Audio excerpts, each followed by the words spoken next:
is the illegal besieging of our headquarters. We condemn the illegal arrests that have gone on. You are aware that some of our leaders, including Honorable Zake, are still under arrest, unjustifiably so. You saw the harassment that our Deputy President faced. Even many online friends have nicknamed him C. Thanks to our Secretary General that reached out to him and got him to surprise us. He was supposed to be a surprise today, but because they blocked us, he decided to pay us a visit. Thank you very much, our friend, for supporting us. Most importantly, we want to add our voice on the call of the young people of Uganda to march against corruption. The regime in Uganda is trying so much to attach every protest to the National Unity Platform. For the record, we did not organize these protests, but we support them 100% because we are people power. We stand against corruption, therefore we support and are willing to give every kind of moral and otherwise support to the people of Uganda supporting. We celebrated that now the people of Uganda are taking it in their own hands. It's no longer a particular party. It's not NUP or any other party. It is the people of Uganda. We support you. Keep going. Don't be intimidated by the old tyrant Museveni. We saw how he came out to try intimidate you, telling you playing with fire, as if he doesn't know that your pockets are on fire, your houses are on fire, everything is on fire. So it is actually Museveni that is playing with fire. You saw the hypocrisy of our police trying to bluntly abuse the law. We encourage you to go on, and with those few remarks, ladies and gentlemen, maybe we'll take a few questions from you. Thank you. President, welcome to us. But can you first finish English and then we go to Uganda, we do both, and then questions? We did that. Questions in English. Yeah. Maybe in English, just one thing that I didn't talk about is that our nationwide tour continues, and we are coming to you, the people of Palisa, the people of Soroti, and the people of Bugweri, and also the people of West Nile. We are going to reach everywhere that we were blocked from reaching. We shall be releasing our program soon. Maybe a quick one, Mr. President. How about the first translates this to Uganda, then he deals with the question separately. Yeah? Okay, fair enough.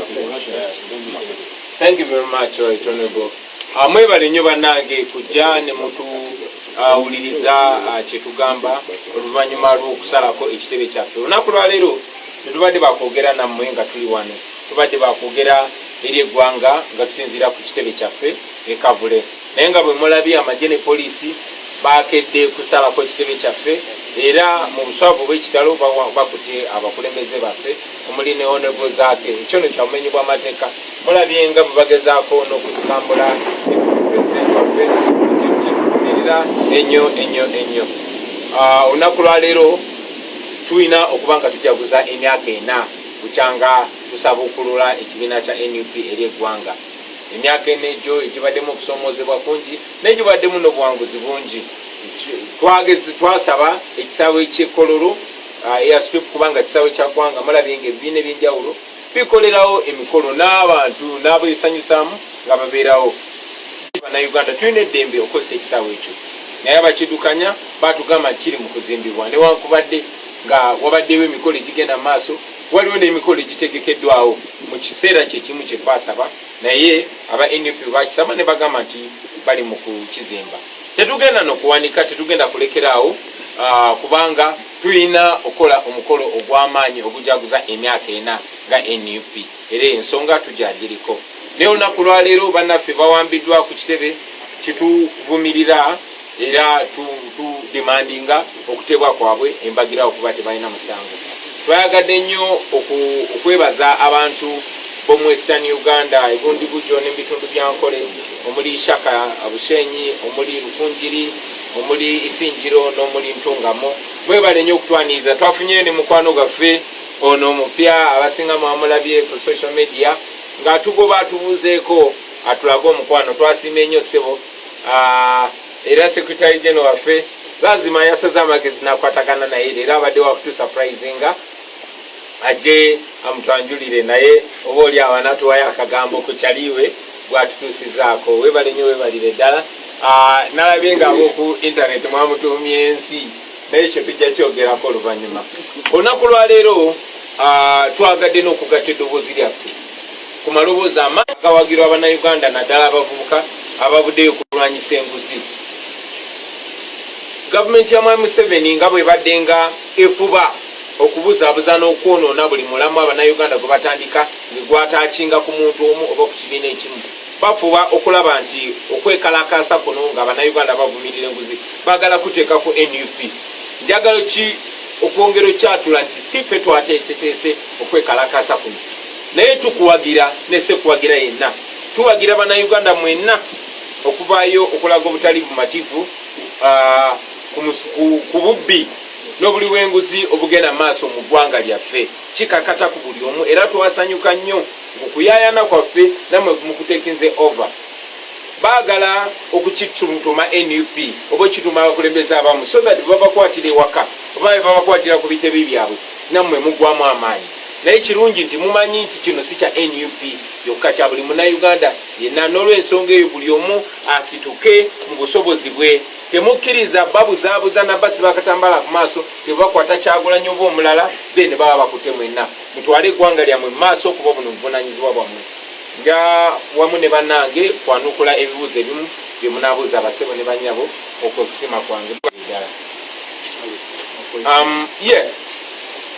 Pozi nga nvira ddala waggulu kanyongere n'okusuubiza abantu baffe abatulindiridde wiikendi etandise, ab'e Palisa, ab'e Soroti, ab'e Bugweri, tujja naye ne mu bitundu ebirala nga West Nile ne gye tutaatuuka gye batulemesa naye lazima tujja kutuukayo nga Mukama yembeze waffe. Mwebale nnyo katuulire ebizibuuzo byammwe. Some three questions, Mr. President. One is, did security in any way inform you why they come at your head office? What is the latest on this? And then the other one is funny that we likely to see tomorrow in the anti-corruption protest to Parliament. And then the final one is the hashtag Senyonyi must resign has been making rounds on social media for about a week now. What do you have to say about that? Is it true that the Honorable Jason legal position, your legal position, is corrupt as the netizens are saying? Thank you very much. First question was, did security notify us or did they give us any reason for the officers? No, we were not informed about any raid. You know, we just woke up to find them surrounding our headquarters. They've not given us any justification. Maybe they will speak to you later, so we were not informed. Second question was about tomorrow's march to Parliament. Am I likely to be there? First and foremost, like I said, I like the fact that the young people of Uganda have taken it upon themselves. They say they are leaderless, they are tribeless, they are partyless, and they are fearless. So we encourage that. I wouldn't want anybody to target on me. Like I said, I support them 100%. But there comes a time, even when people must lead from the front or from the back. These same young people are leading from the front. I'm cheering on you, and don't be shocked to see me there.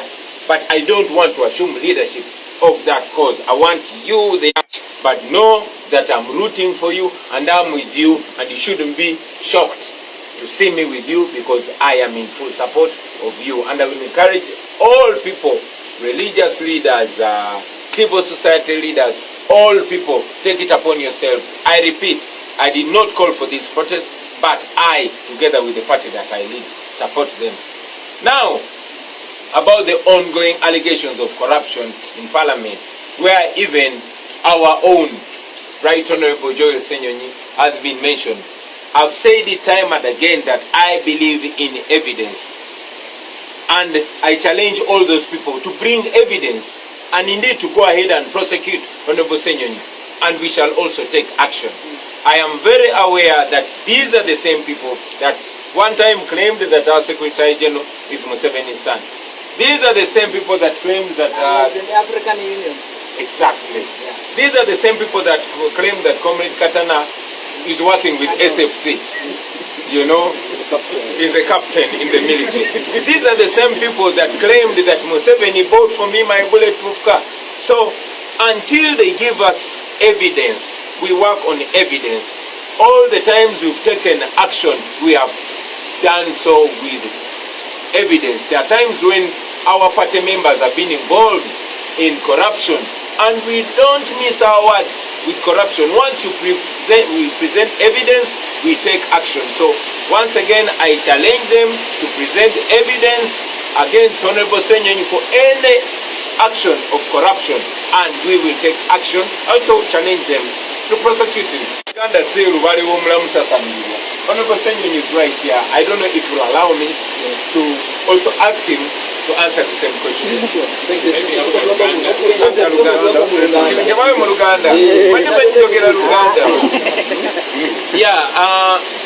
Ombuziza oba poliisi yategezeza, poliisi teyategezeza nti bagenda kusalako ekitebe kyaffe. So tetwategedde nti bagenda kujja, tugende ku makya nga beetoolodde. Tebatuwadde ensonga yonna yonna lwaki basazeko ekitebe kyaffe, oba oliawo banaabanukula mmwe bwe munaaba mubabuuzizza. Ombuziza ku kyenkya, okwekalasa kwenkya, oba nange n'abaamu. First of all, nabagamba ntuwagira era nkize mutuwagira okwekalakasa kwa bannayuganda bonna. Bannayuganda naddala abavubuka bavayo ne bagamba bo beekulembedde bokka bali leaders. Ne bagamba tebalina kibiina kyonna kiteresi, tebalina ggwanga lyonna libakiikira bali tribeless, era tebalina mukutya konna bali fearless. Ekyo nno kiwa ekitiibwa. Saagala kujja mbere nga nze abakulembedde nga bwe mbagambye nti gavumenti eno eyagala nnyo buli kimu ekifuule nti kya NUP abalala baleme kyenyigiramu. So kuno kwekalasa kwa bannayuganda bonna, nange ndi munnayuganda.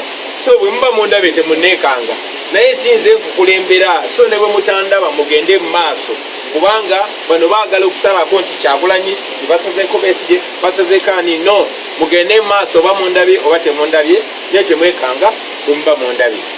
Ekirala ombuziza ku kya Honorable Senyonyi kyebagambye, wabudde abantu ne bagamba Honorable Senyonyi bamuwa enguzi yakawumbi kalamba n'emiliyoni 7. Nkimanyi bulungi nti be bano abantu be bamu abaali bavuddeko ne bagamba nti Secretary General waffe Comrade Rubongoya mutabani wa Museveni baavayo ne bagamba Comrade Katana akola wa SFC musirikale, baavayo ne bagamba nti emmotoka yange bulletproof Museveni yagengulira, era ne bagamba nti yamperamu biliyoni ne biliyoni za sente. Bazze boogera ebintu bingi. Mbasoomooza olunaku lwaleero okugyayo evidence oba obukakafu obulaga nti Honorable Senyonyi yenyigira mu buli bw'enguzi bwonna bwonna, then tutekinge action iffe. Namubasoomooza n'obasoomooza kuba be balina obuyinza bamuwalewale bamukube mu mbuga z'amateeka. Buli we tutekinze action, buli bwe nvuddeyo nembaako kyenkola mu buyinza bwange nga kwotadde n'okugoba abo be tukola nabo badde nkolera ku bukakafu. Bannaffe abali mu kibiina kyaffe benyigira mu buli bw'enguzi obwa miliyoni nyingi mu komishoni, twakolera ku evidence, era njagala evidence oyo yenna ayina evidence oyo nga bajje bebayisa ku internet, mubise ku internet naffe mutuwe evidence eyo tubeeko kye tukola. Naye namu tasamirirwa Honorable Senyonyi naye wali wano nandimusabye atulambulire mu nsonga ezo mu bulambuzi bwazo. Mwebale ne bwebale. I believe before he takes that on, I want to thank you, the media. I was going to my office as a normal Monday, fully dressed. Very smart. First of all, I was blocked from Kalerwe. So we had to walk all the way up to the office and diverted up to Apollo Kagwa Road, and my only weapon was my rosary, 7 sorrows. So as I approached, and many of you came because I wanted to really know why can't I enter my office and work. So immediately one of the ladies police women put on her jacket because I saw the tag for the man, and then for her she put on a jacket to camouflage, to cover her name. And I asked the question again, why can't I access my office? So this lady said, okay, what you do, go and answer it. We are going to answer it from the vehicle. And you saw that police car, which has that chiboxy. So they wanted to push me inside. And I want to thank all of you yet again, the media, because I'm sure if you are not there, I would by now be in an unknown place. And I chose not to be arrested, not because I'm a coward, but because I was not informed of the crime I had committed. I asked, what crime have I committed? And when I was not informed about that crime, I fought to remain free by choice. By choice, not because I'm a coward. Actually, if I had committed a crime or had been informed, I would have climbed that van and entered it. 1, 2. I want to thank the team that was there. And also, what happened was I held the vehicles. 5 of them were on my leg, another one on my back, and so on. But they struggled in vain because I know there was a higher power with me. There was.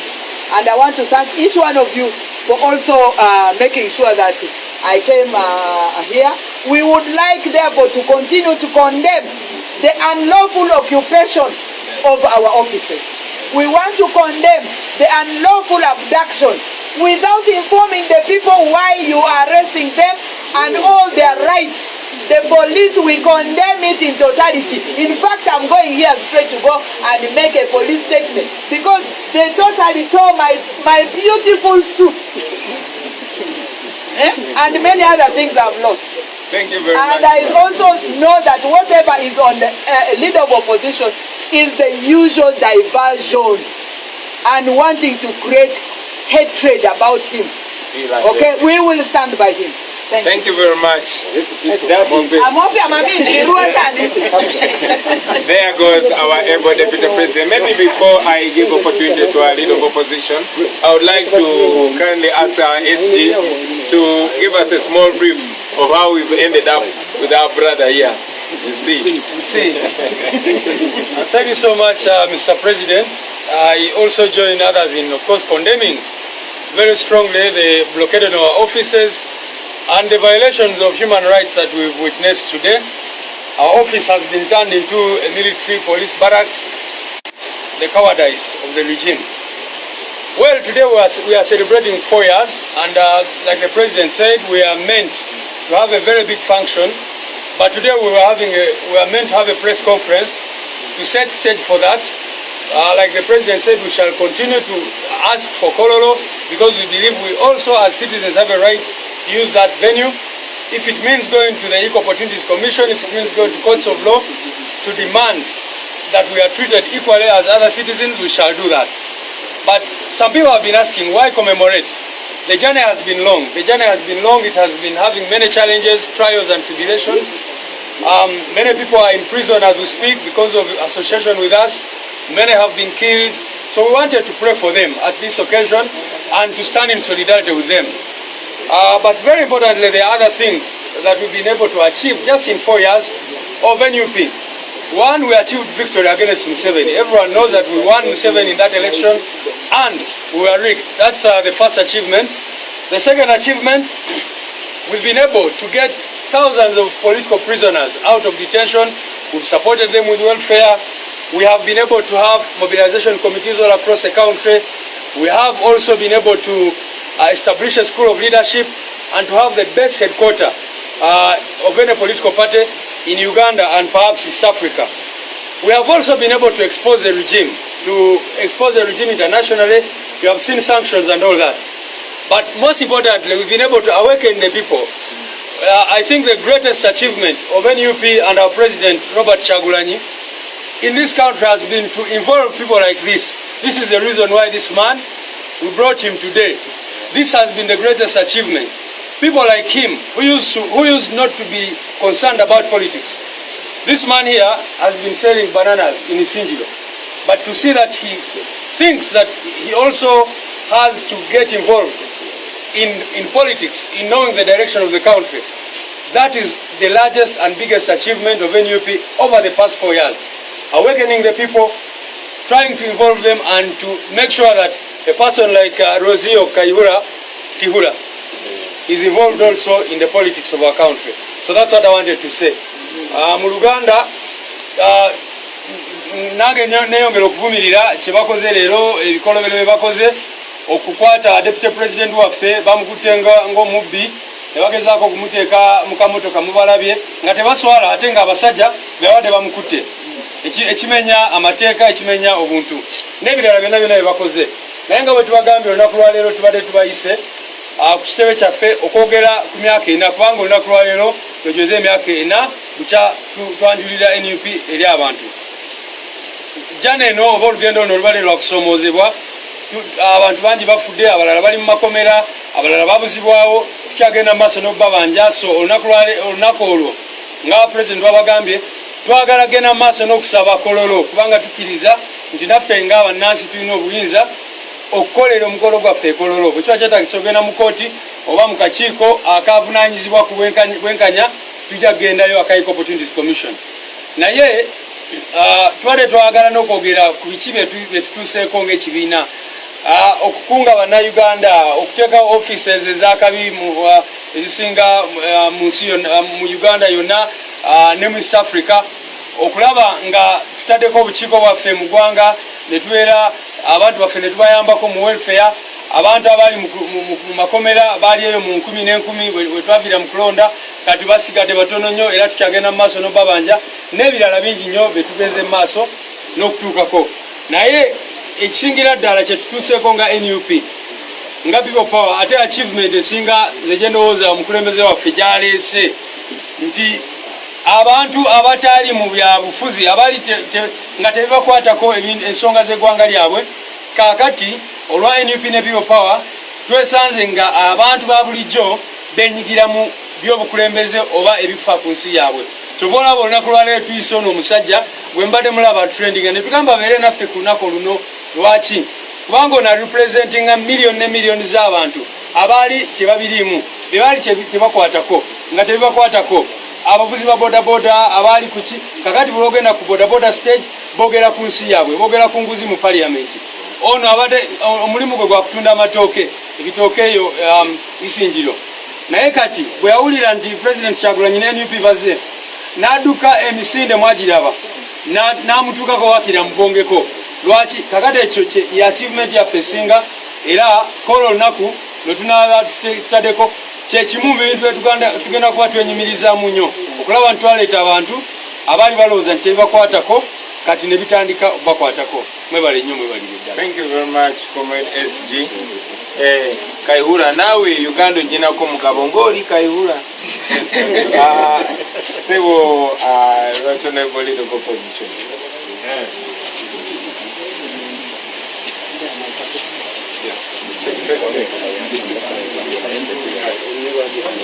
Okay.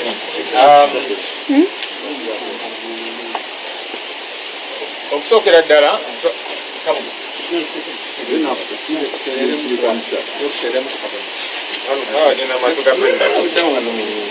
ono nkwatirawo otiddewo afutala yawo mangi ono tonkwatirawo.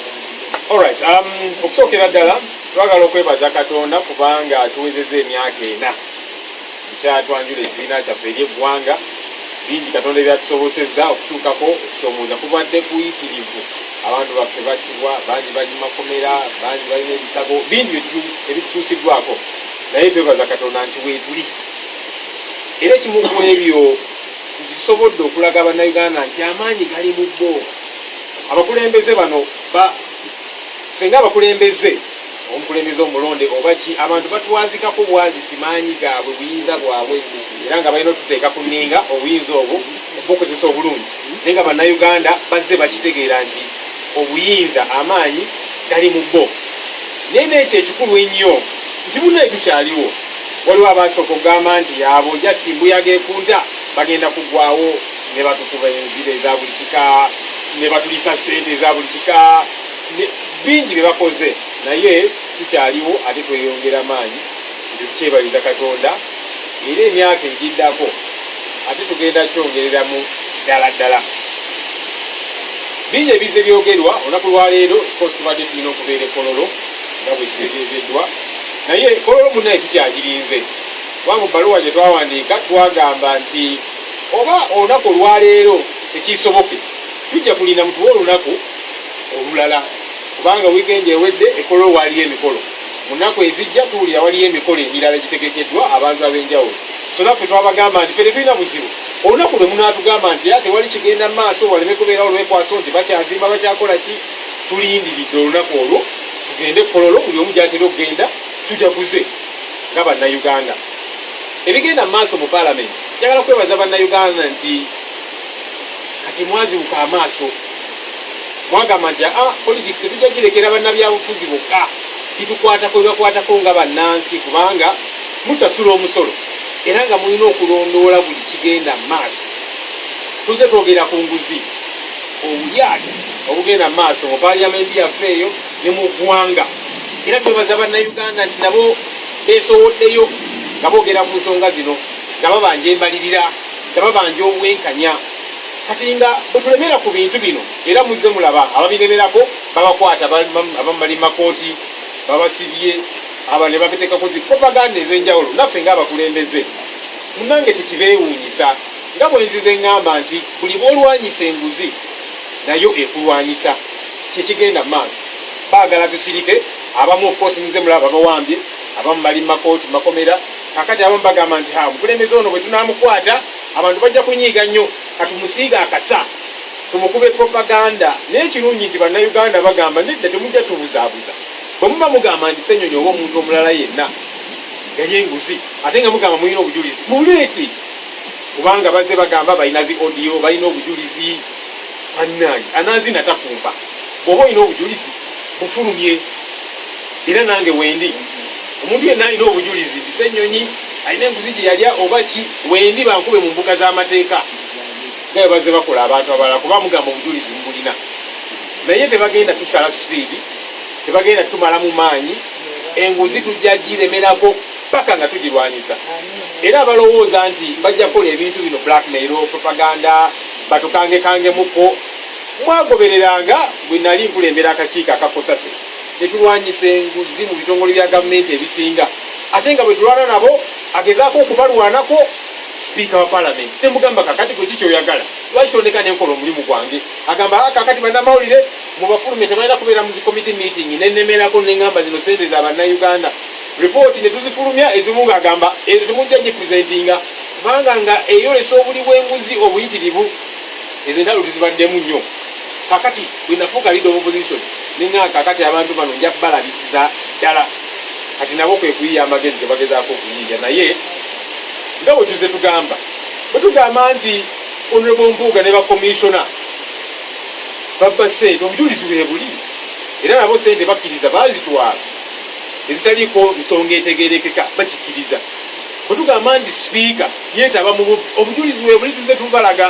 ate kakati sipiika n'okuvaayo yavuddeyo yali elwengo n'agamba nti ate wali buzibu omuntu wabba sente z'omuwomusolo kasita agabana n'abalonzi kakati naye akkiriza nti yeetaba mu nguzi kubanga atandise okugidifendinga so bwe twogera ku bintu bino bagamba naye kakati ono Ssenyonyi yeeyita ki katumufunire naye tetumusiiga naye yali enguzi muleete obujulizi munkube mu mbuga z'amateeka njagala basoomooza naye kye sigenda kukola kwe kusirika ne mu komishoni eyo gye batuula ne bakola ebikolobero ne beegabira ssente z'omumusolo ne bazibba gye bataagala kunzikiriza kutuula kubanga baziyita mu mitinga nga za nkukutu Ssenyonyi oyo tetujja muyita kubanga ajja tulemesa nnyo alina olugezigezi lungi batuula eyo komishoni kati eringa crime scene of crime kyongera aba tebampita kutuula mu mitingi ezo jasigala nga njogera ku nsonga zino paka ate ndi musanyufu nti bannayuganda beetabye kulwanyisa enguzi kubanga bavudde nga bagamba nti kakati ku lwokubiri tugenda kukumba nga tugenda ku paaliyamenti tetukiwagira okumankinga nga muli mu mirembe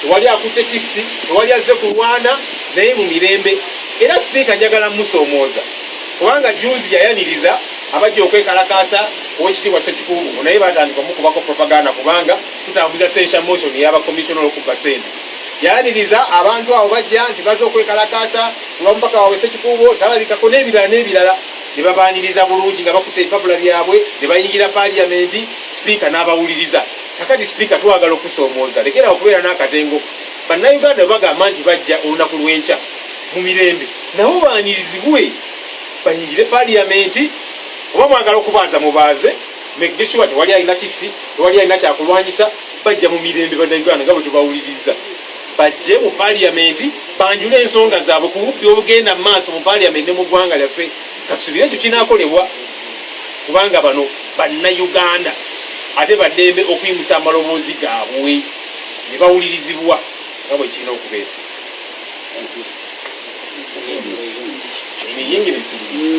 Firstly, we want to thank God that as NUP we have made 4 years since we unveiled the party to the country. Incredible milestones that we have been able to hit. Of course, there's been challenges. Some of our people have been killed, others in jail, brutality, and so many other quandaries that we have grappled with. But we thank God that we are still strong. We have been able to inoculate into Ugandans the idea that power belongs to them. That's very important. And that's why they're rising up. They're saying this is no longer a matter of the leaders. Power belongs to the people. That's incredible, a fact that Ugandans have grasped. And also the fact that we are still present, alive and kicking, because many said that's a moving wind. It's going to cease. They won't have any future. Here we are, growing stronger by the day. We still look forward to celebrating in a very formidable way our anniversary. We did ask for Kololo, and we are waiting because we told them if 22nd is not available for whatever reason, it's okay. Let us know any other date.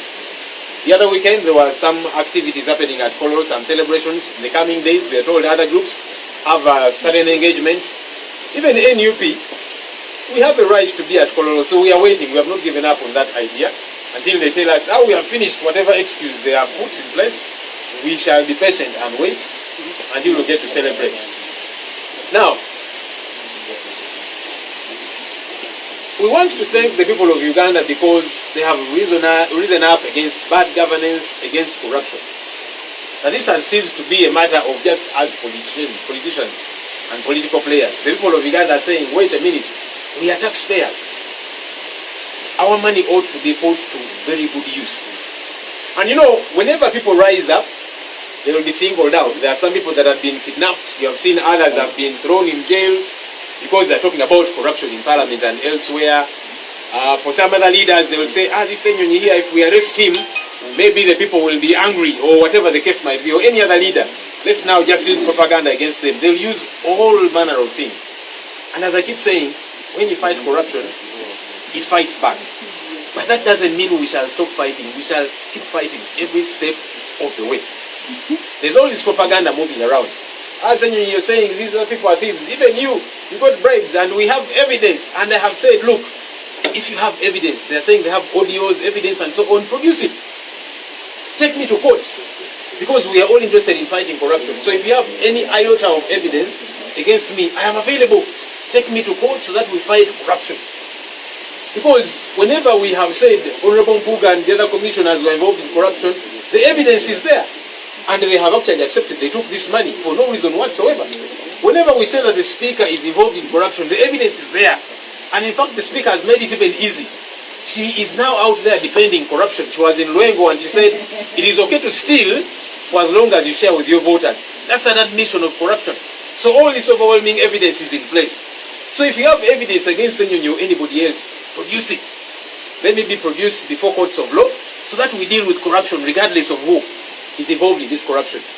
When I was chairing Kosase, many of you kept following the happenings as we were battling corruption in different entities. As we were fighting the corruption, who was defending them? The speaker. Saying, now Senyonyi did these ones. Now keep the media out and so on. I said, no, you must expose this road. For some of the reports, we produced reports, and the speaker said, no, you will not produce that or present that report. Why? Because it was exposing the road. That's been the back and forth, which Ugandans have been watching. So this propaganda is not going to in any way derail me. No, it will not. Even the commission where I am a full-fledged member, they don't invite me for meetings because they continue to meet and cut deals quietly. So they know if Senyonyi attends these meetings, he's going to disorganize us, he has lugezi and so on. I will continue having that lugezi. I will continue speaking out. So the propaganda, the diversions, they're not going to work. No, they will not, and they will not derail us. We'll keep pressing on. And we want to thank Ugandans for speaking out as well.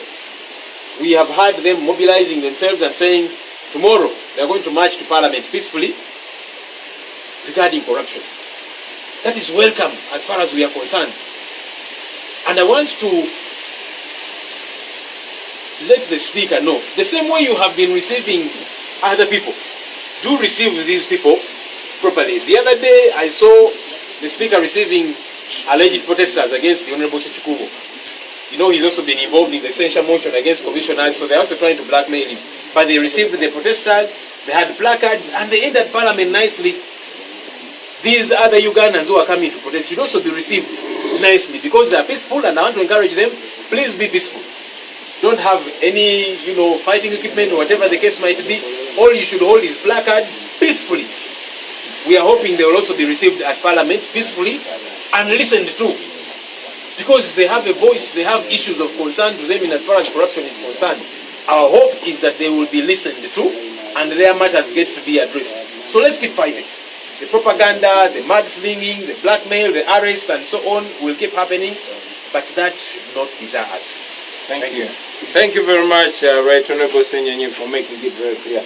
Just to add a voice, ladies and gentlemen, you should know that this government is too powerful. They have everything. And if there was anything against us, they would use it. So, dear regime propagandists, if there's anything against us, please put it out there. Put out the evidence, because you own the courts, you own the police. Why don't you use it if there's anything against Honorable Senyanyi? I think it's a good challenge to give to you. Let us fight corruption together. Secondly, that should be reason for you to leave Ugandans to fight corruption anyway. General Museveni said those who want to protest against corruption should go to Kololo. But again, he denied us Kololo. That shows that he's not willing at all to fight corruption. In any case, corruption is his currency that he uses. So that is also something for us to communicate to the people. General Museveni said in an intimidating way that those that intend to campaign and protest against corruption are playing with fire. I think he's the one playing with fire. He's clearly lost. He does not know the generation he's dealing with. He thinks he's dealing with individuals. He doesn't know he's dealing with our awakened population. Take an example of your friend Ruto and then revise your thinking, General Museveni. Finally, to all of you Ugandans, stand firm. Don't be intimidated. These are the tricks that they use. If they don't say you're working for foreigners, they'll say you're working for homosexuals. If they don't say you're working for homosexuals, they're going to say you're working with the government. They also know that working with them is a decampaigning tool. So they'll say, that person works with us. If we work for you, then leave us alone to do your work. Yeah. Muluganda bazenga bakyogerako Mwai Museveni yagambye bagala okwekalakasa olw'enguzi bagende Kololo naye ate Kololo yagitumye n'agamba Kololo ekyazimbibwa newankubadde bali mukolera emikolo emirala. Yagambye nti abantu abagala okwekalakasa nga balwanyisa enguzi bazanya na muliro, naye ffe tulowooza Museveni gwazanya n'omuliro kubanga abaana bodiringa nabo tobamanyi, olowooza bonna bonna bakimbyimbi nga gwe naye oli mukyamu. Tunuulire Kenya omanyi nti oli mu generation ekyamu gyodiringa nayo. Pozi n'okwongera okugula amaaso g'Abannayuganda bonna. Mumanyi ba dictator bye bakola. Bw'aba tagambye nti oyo yanwanyisa akolagana n'abazungu, bagamba tukolagana bali babisiyaga. Ekyo bwe kyagaana ne bagamba abo bakolagana naffe, abo ba NUP Bobi Wine ne banne bakolagana na Museveni. Kati bwe tuba tukolera Museveni, then mutuleke tukole emirimu gye egy'okumulwanyisa egy'okumuggyako. Tuze tubasomooza kubanga gavumenti eno ye nannyini makooti, ye nannyini poliisi. Era singa omuntu yenna yena kufa abaddeko n'ebbala lyonna lye bandikozesezza. So tubasomooza mukozese eryo ebbala. Tumanyi nti okulwanyisa nakyemalira olina okuba nga oli clean.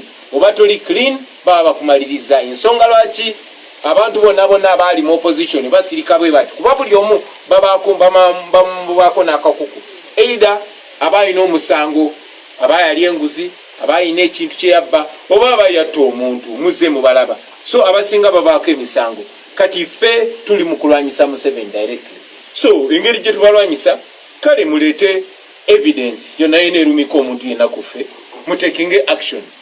Amakomera mwe mugayina okusinga okwogera obwogezi mukozese action eyo, naffe mutusomooze tutekinge action. N'ebigambo ebyo njagala kumaliza nga mbazaamu amaanyi Bannayuganda, temutya, tewali agenda bayamba mwina okweyamba mweka, ate mugule amaaso mulabe, buli omu mulabe olw'ekyo kyali. mwebale nnyo okutuwuliriza, mwebale ddala abasebo ne banyabo.